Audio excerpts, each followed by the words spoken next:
You're listening to the Bumbling Golfer Podcast.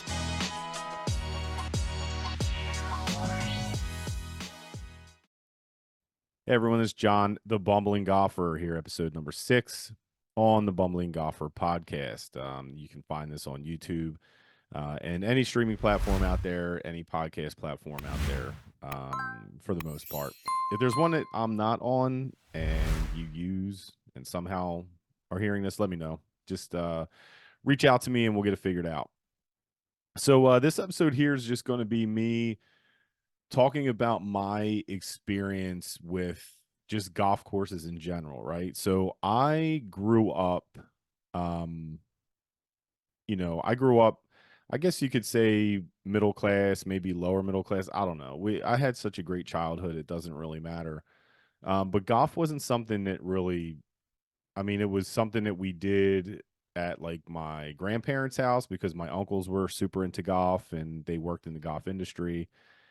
And my one uncle actually had it was kind of like a chip and putt area. I think he had 2 greens, maybe 3 in the yard. And we'd go over. And of course, us being young kids, we'd like to go and hit driver. And I think we would hit driver into there was a cemetery behind their house. But anyway, growing up, I mainly played public courses, right? And still to this day, I think I can probably count on one hand how many private courses that I've played in my entire life. And it's not necessarily a bad thing.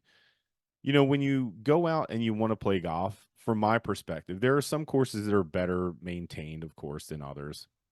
But for me, the experience is generally the same, right? You go out there, you're with your buddies or whatever, friends or family, or maybe even new friends, people you've never met before, or by yourself. I'm a big proponent of playing golf by myself, just throwing some music in my ears. Shout out to Raycon.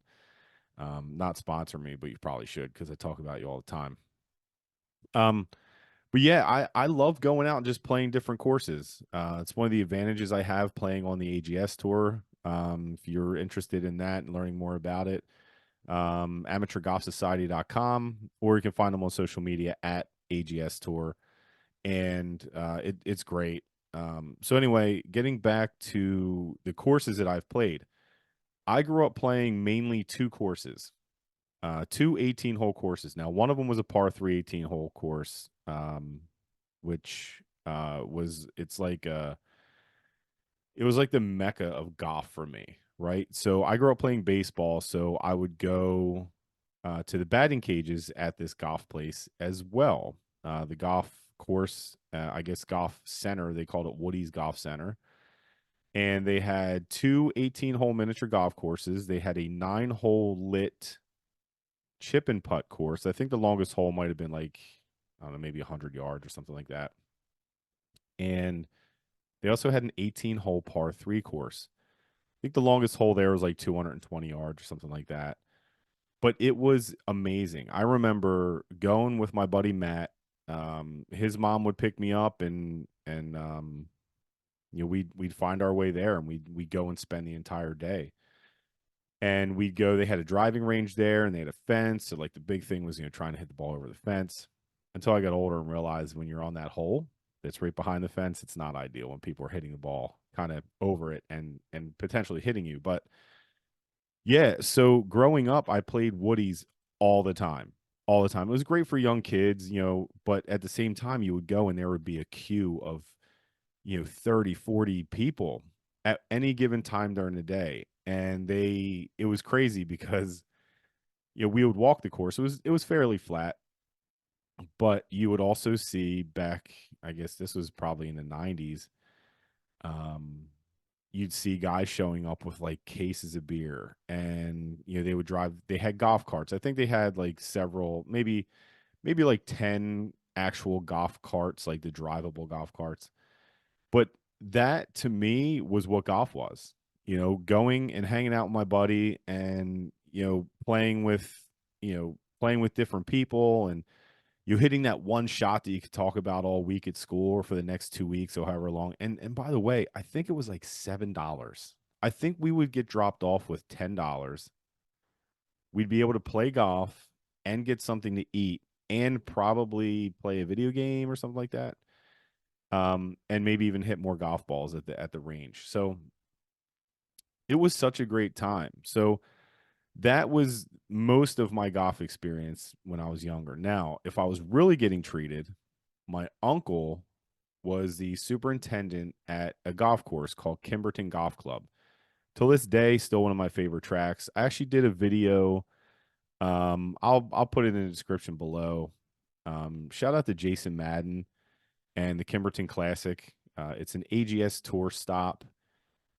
Jason is one of the most incredible hype men when it comes to it. He does big things with it.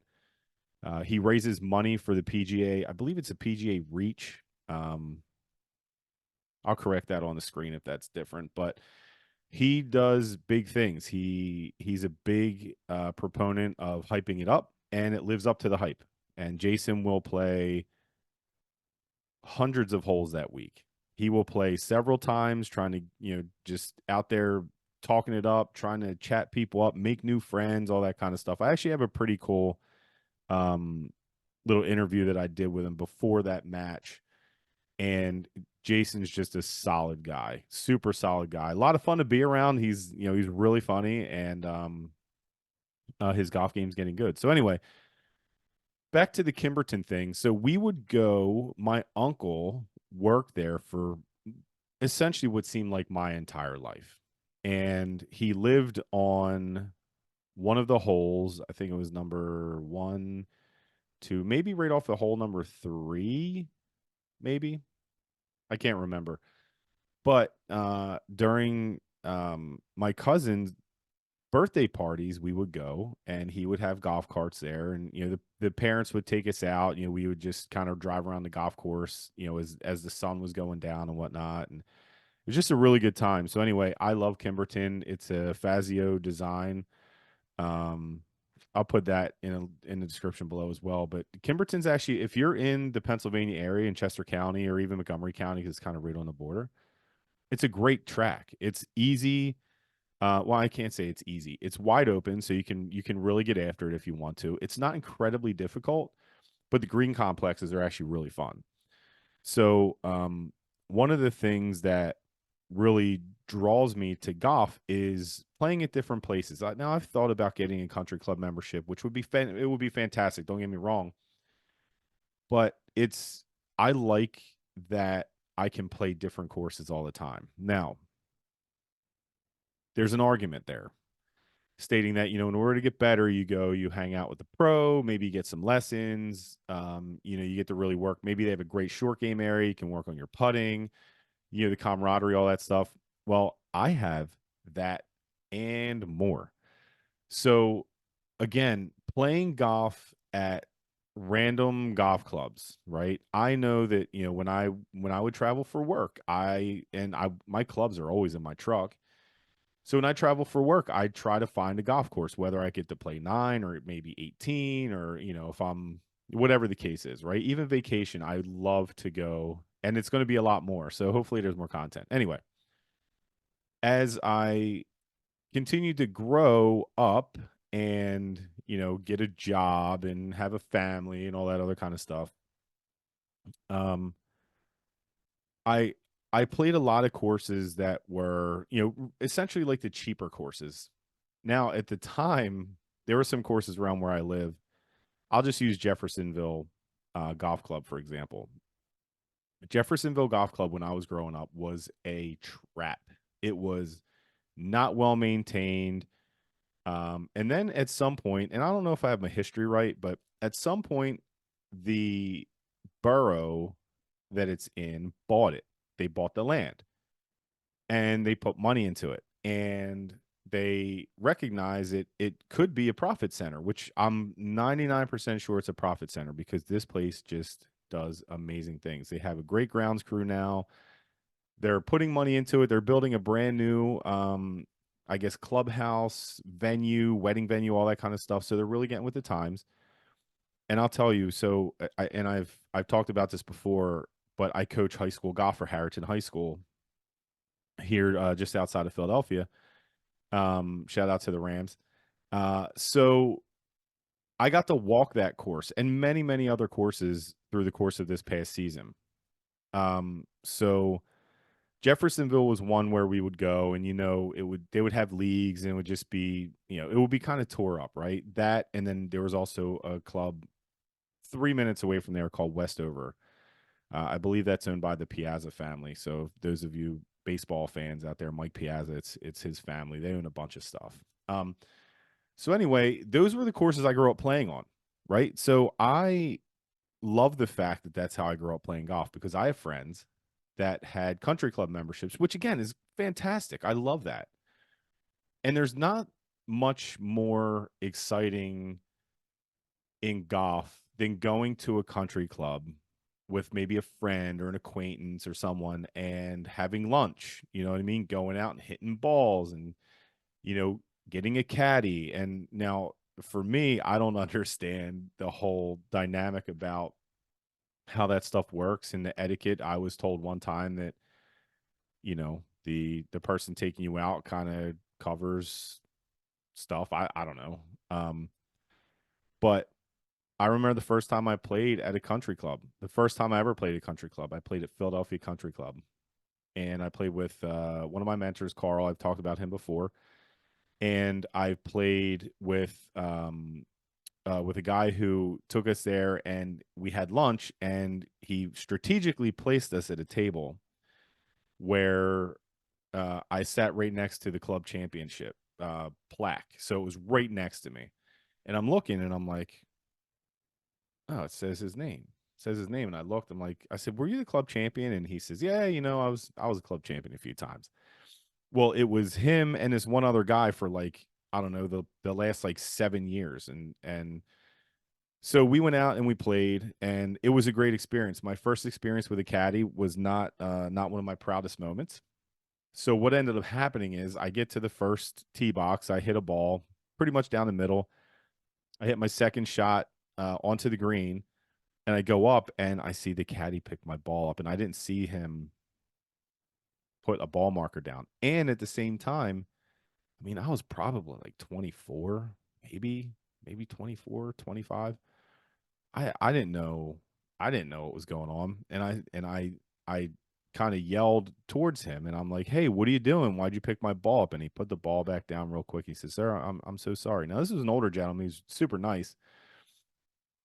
And he said to me, he goes, "Hey, I was just cleaning your ball and lining it up for you." And I was like, "Oh," I said, "Man, I'm so sorry. I don't play golf at places like this. I just don't."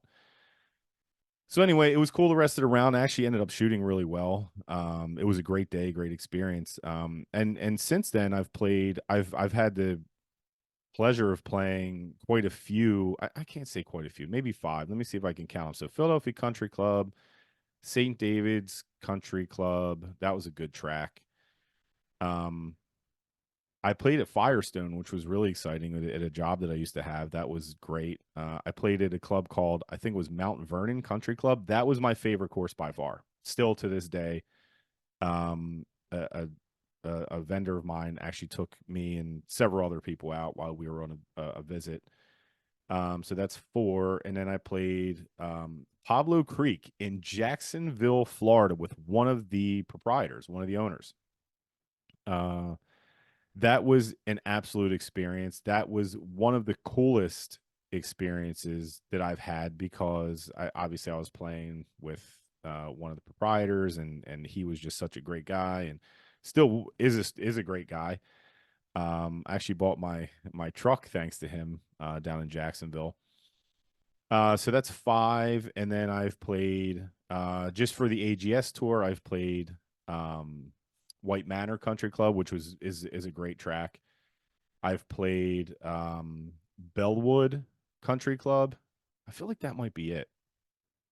Anyway, so I've played some of those places, a few of them multiple times, not more than twice each. But it was fun. It was great. Now, when I go on a course like that, I don't know what it is. I just play up because it is just absolutely beautiful. And around where I live, Marion is 15, maybe 20 minutes away from here. Uh, Golf Mills, I think it's a golf club.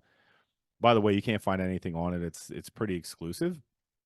but I see it. I used to actually walk on it when I was younger, because it's maybe 3, 4 minutes from where I live right now, and actually where I lived before. It's kind of equidistant in between. And you have Aronimink, where that's just a legendary place. Um, yeah, there's a lot of really great places around here. Rivercrest Country Club in, I think it's Phoenixville. I feel like it's Phoenixville. That's a pretty amazing facility as well. It's a great course. It's kind of secluded. But then I talk about these other courses. I talk a lot about Linfield National in Linfield, Pennsylvania. It's like in the Limerick area. It's one of my favorite courses I've ever played. And the reason is because there's some ups and downs. It's challenging. It's not super long. You can go and you can score, but it's always well maintained. And by the way, you can always get on it. It's not that it's not crowded, but you can always get on it. Strategically, I'm not going to give my times in which I go, but it is a good time, and I love going there. Robert Kleckner and his group of I guess his, Robert Kleckner and the entire staff there, they're just amazing people, and they have an indoor facility. So, getting back to why I love public golf courses and traveling from course to course. Now, again, I spend probably about what it would be to join a country club, but I get to go play different courses and whatnot. And this year, I'm looking forward to doing some really big things and maybe traveling a little bit more, maybe even different states and all that kind of stuff. So and doing some filming. But you know, I getting back to the country club experience and the fact that have amenities, you have you know, I'm not a big, I'm not, I don't need a pool. I don't need tennis courts. I don't need any of that. Like, I don't, I would just prefer a country club just literally with golf, and that's it. And whatever that would be, I don't know if there are courses out there that exist like that, but, and I know that like the food and beverage piece, they have that for a reason. Lulu Country Club. Oh, I guess I have played a couple more country clubs because of playing or coaching golf. I got to play Canoe Brook up in North Jersey, which was a beautiful, amazing experience. Our head golf coach is super connected, and just such a great guy, great group of coaches. Like I had such a great experience. And then I did get to play Lulu Country Club a few holes. I got to play. Guess I'm kind of contradicting myself here a little bit, right? So Lulu Country Club, I got to play that. Oh, I got to play Sunnybrook Country Club a few times. I got to play um, Plymouth Country Club, which is now 1912. Yeah, so I've played a few. Some of them have just been amazing. It's really the people and the way that the course is laid out. Um, but again, I think as I get older, I'm really appreciating the fact that when I do have an opportunity to go play some of these courses that are, I mean, to be honest with you, some of them are really really well maintained. Some of them are really hard golf courses. But I love going and playing public courses because when I go play a country club, or a private course, we'll say, I tend to play a little bit better. And what I really love is taking the people that have played at country clubs or private courses and going out and playing like it, just an event or just a round of golf somewhere at a public course. That's actually a lot harder to get people to leave their country club and go play a public course because they're already paying for it. Um, so anyway, the amenity piece. There's a lot to be said about country clubs, or I keep saying that. So private clubs, they do a lot for their members, and there's lessons, and there's nice putting greens and all that other kind of stuff. Well, I can say this: I actually have all that. I belong to the Scramble House of Golf. Scramble House of Golf is it's a two facilities. There's one in Horsham, PA, and there's one in just outside of King of Prussia, PA. But they call it Scramble House KOP or King of Prussia, which makes complete sense because it's like kind of Valley Forge. And I can go there and there are simulators. I think there's a 5,000 square foot chipping and putting area. There's a lot of really great stuff, and at the same time, they have golf teaching professionals, whether they're PGA teaching professionals or whatever, they get results, and that to me is one of the most fun parts of it. By the way, it's 24/7, 365. I have a key fob I can get in anytime. I can go in. If there's no one there, I can put my own music on through the entire facility.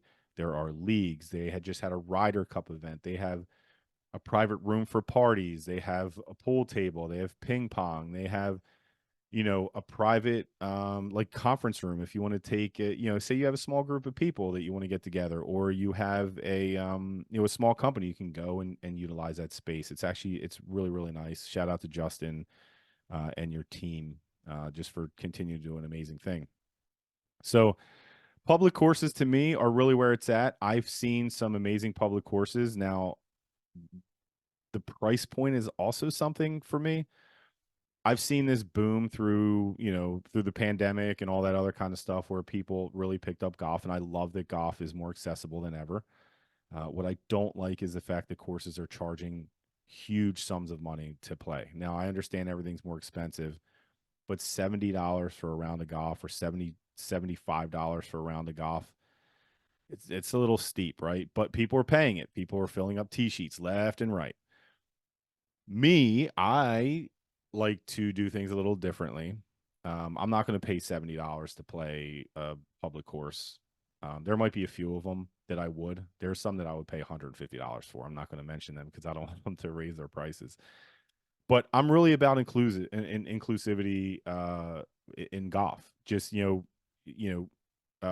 kids getting out and playing, older people playing, new players, people that are out there. I'll play golf with anyone. I always have, and I probably always will, unless you're really not someone who's fun to be around. Now, public courses, it's just in the southeastern Pennsylvania area, and I'm going to do more around this. I'm going to do a lot more videos, and you can see them on the YouTube channel as well. But there are some outstanding courses around here, and I think it's one of them things where I feel like I should showcase where I've learned how to play golf, and some of the really fun courses, and some of the really cool things about each of the courses. So stay tuned for that. But yeah, public courses, that's where I grew up playing. I guess you can call them like muni tracks or whatever. But tee boxes with no grass. Yep, I've played a ton of those. Greens with you know, big divots taken out of them because people don't understand golf. I don't agree with it, but yes, I've played on many of those courses. I've played on courses where, the grass isn't cut. I've played on courses where, the fairways, something happened, maybe they burn up, because we have a lot of that stuff around here in this region where I live, where you're going to have a bunch of different weather, right? So you can, I mean, I remember playing in hail one day or sleet. It was, the springtime. I actually think I have some videos of that as well. But it was a good time, right? So it just depends on what it is you're looking for. Now, I have absolutely nothing against private clubs. I think private clubs are amazing. I think for a family, it's great because a lot of them have, they'll have like a swimming pool. I will just say this. I was absolutely taken aback by Bellwood Country Club. I played a private event. It was like it was an AGS tour event. It was I think it was a match play event. And at the turn, they have like a uh I guess like a restaurant and bar, and they have a swimming pool, and it's like a complete water park. It's not huge, but it has some small water slides for the kids, and has like the, I guess, the water pad where the water shoots out of the ground, and like there's a bucket I think that dumps on like the big bucket that kind of dumps and sprays everyone. There's some really cool slick stuff, and it's nice to see that country clubs and private clubs are actually starting to be more family friendly. People go and spend their time there instead of going to sending their kids to a summer camp. Maybe they go there and they hang out with their friends there, and maybe they can play golf, or maybe they can pick up, I don't know, pickleball is a big thing too. I don't understand that. It's just that to me. is like, I don't know, like cornhole, but I just don't get it. I don't get the draw to it, but I do understand that a lot of people don't think that highly of golf either. So anyway, that's really what I want to talk about. Like, keep an open mind. Maybe take a look around at more clubs, more golf clubs, more, when I say golf clubs, more golf courses around your area. Maybe they get bad reviews. Go out, check it out. I mean, if it's like $10, it might not hurt. Um, but also go out and support those. You know, if you're a golfer, I mean, obviously, if you're listening to this, you're probably a golfer. Go out and support these clubs, and make sure that you stop in and you talk to the people. And look, if you find something wrong with the course or something you really don't like, you can respectfully say it. I had played a golf course um last year. I think it was last year, and the course, the one hole, the pin placement was absolutely absurd. I mean, it was, and I was playing a competitive round, and I hit a ball relatively close, and then I proceeded to putt it up the hill, and it came back down the hill. Putted up the hill, came back down the hill, and I think I ended up. It was a par three. I believe I ended up with like a seven. Um, and I went into the clubhouse, or into the, yeah, I guess the clubhouse, and I asked, if I could see the manager. And I'm not really one of those guys who complains a ton, but you're out there, you want to have fun, you want to be competitive. And I explained to him, I said, I don't know who put the pin on this hole, but they were angry this morning. And turns out they went out and they changed the pin placement, which to me was frustrating because they put it in a really easy spot and people were making birdies left and right. But anyway, um, yeah, go out and support these courses. Just because someone told you something about a course doesn't mean that you'll have the same experience. I will say, for one, I have a lot of friends that have said things about one of my favorite courses about it being too tight and you have to wear a helmet and all those ridiculous things.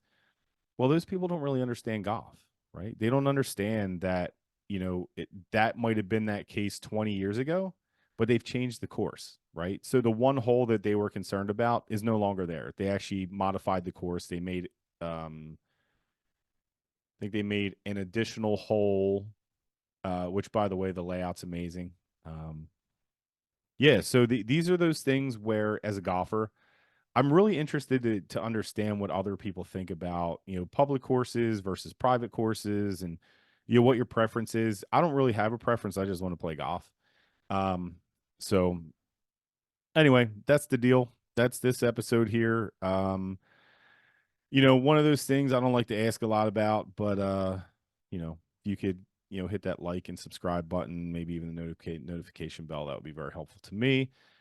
Also, shout out to Acorn Hills. I'm an ambassador for them this year, 2024.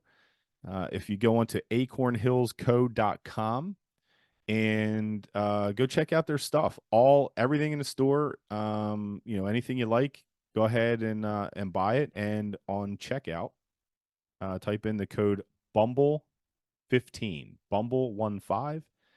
That'll save you 15% on your entire order on the site. So again, shout out to Acorn Hills. Really like this stuff. Obviously, you can see the shirt that I'm wearing here. It's a Q-zip. It's really nice.